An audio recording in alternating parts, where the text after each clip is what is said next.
Hello, everybody.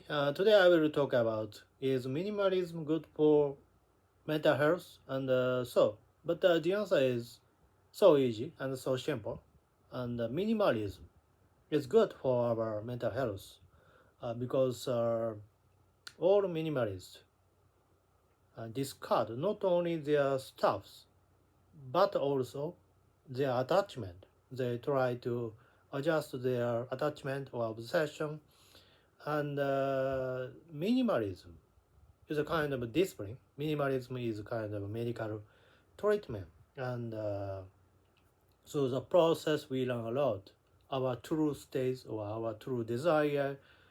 Sometimes we learn our true identity. And I have various books on my desk and didn't these two books are Japanese and written by Japanese author and these two books are about minimalism. And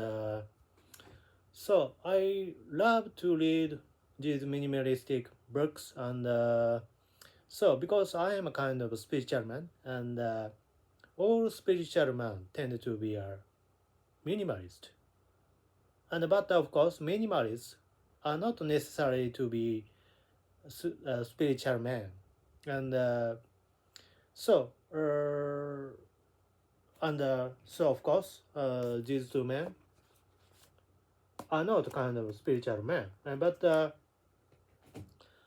um, learning learning minimalistic way can be helpful to nurture our spirituality because please imagine monks lives in a monastery and they have no private possession. They have no private rooms. They have no private time, and they just share their possession, their time, their rooms to others. They share everything to others, and so those disciplines are sometimes so hard because we inherently possess attachment to ourselves, to our identity. So sharing possession, sharing our private stuffs feels so hard, especially for those living in secular society. And I am a person living in secular society.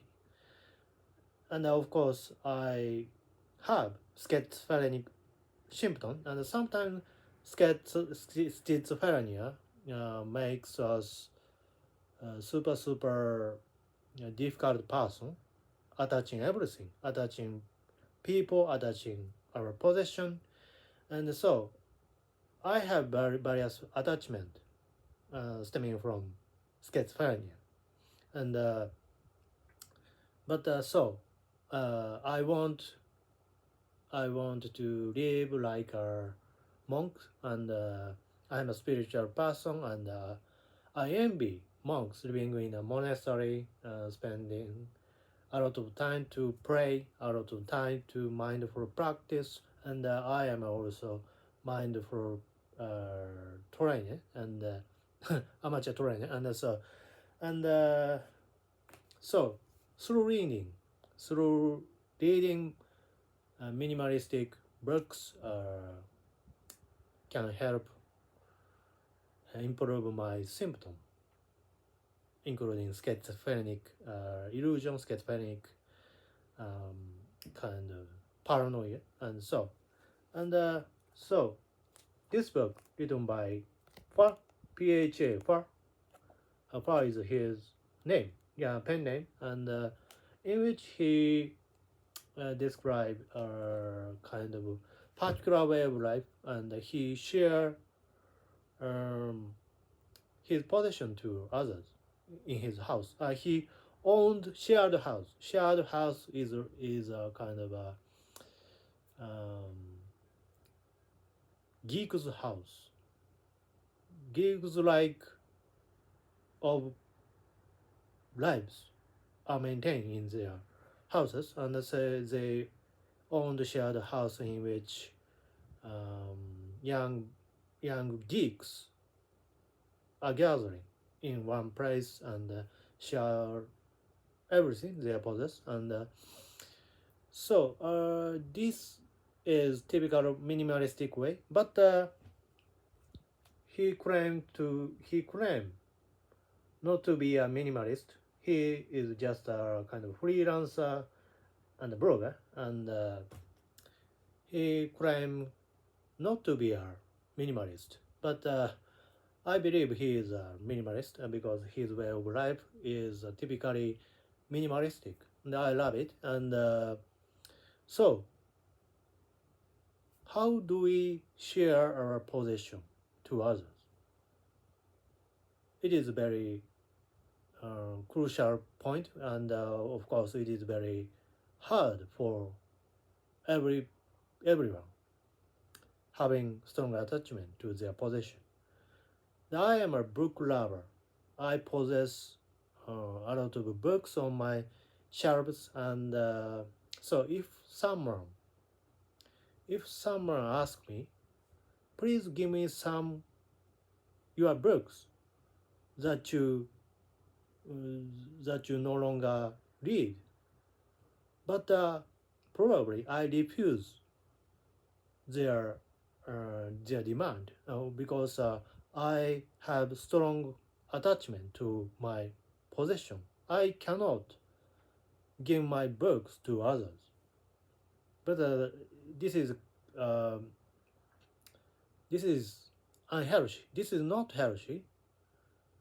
So the better way is that I give some materials. I give some books that I strongly attach to someone. And through the process, I learn a lot. My true desire, my true identity, my true um, attachment. Yeah. So, um, there is a very good way to check your attachment. So sometimes I encounter people who said we have no attachment, we have no obsession to materials. They insist those things, but I always doubt their insistence because we all have attachment. So probably you cannot give up uh, your money. Probably you cannot give up your whole possession. So in the Bible, Jesus said to young rich man, give up your whole money, give up your whole possession, and give all your money to the poor and follow me. But the rich man feel disappointment and run away from Jesus because he could not give up their possession, their money, and give his possession to the poor. So I cannot give up my deposit money. I cannot give up my house. I cannot live in the street. I cannot. I cannot be naked and follow Jesus. It sounds like crazy, but it is a very good way to check your attachment.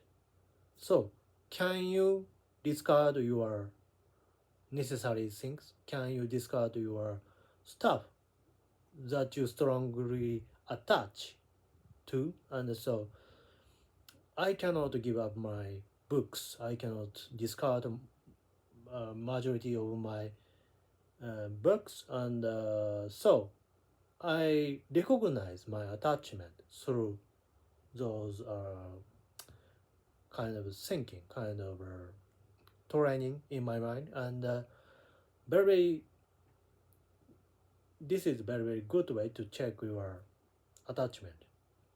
And but didn't this book is also about minimalism, and the author's name is Fumio Sasaki, and this book is available in English market. The English title is Hello Habits. The Japanese title is 僕たちは習慣でできている。僕たちは習慣でできている is literally mean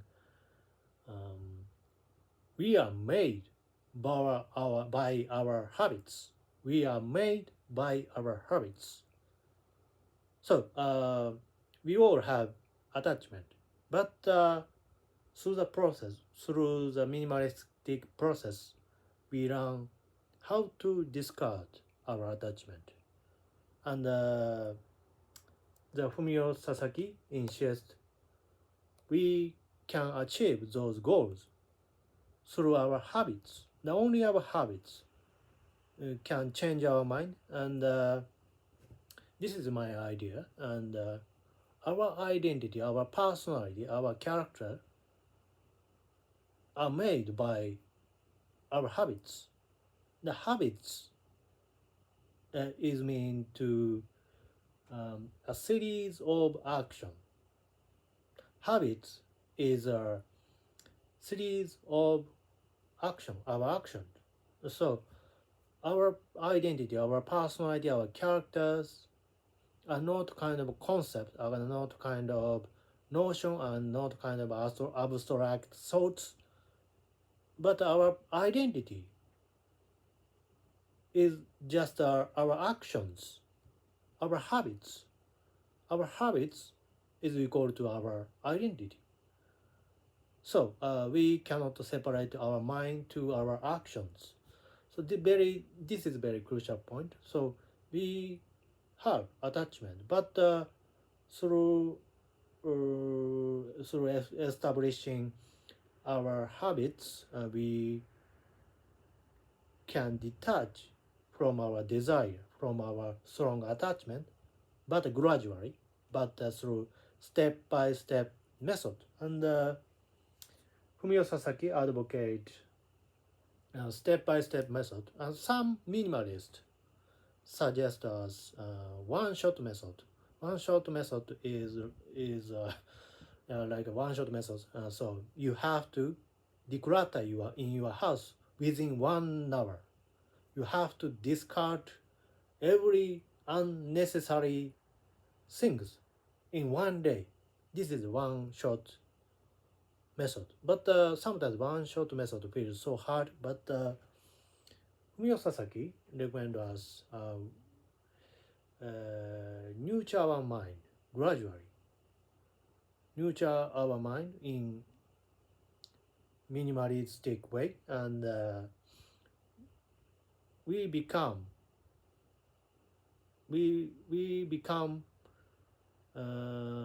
minimalist gradually, step by step.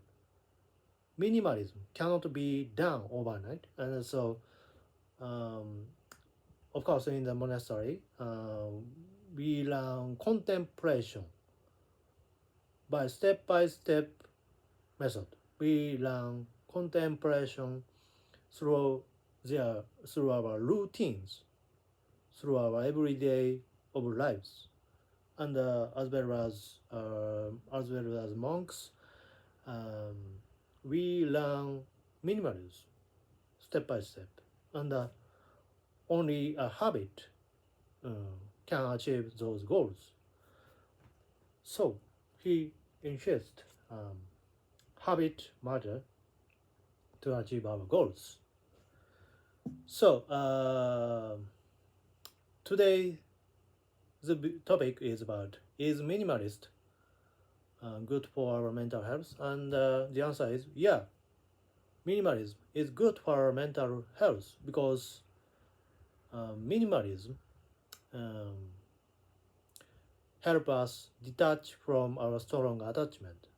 And strong attachments are so unhealthy, and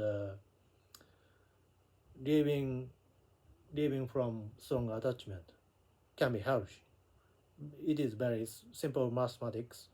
And so, thank you for watching.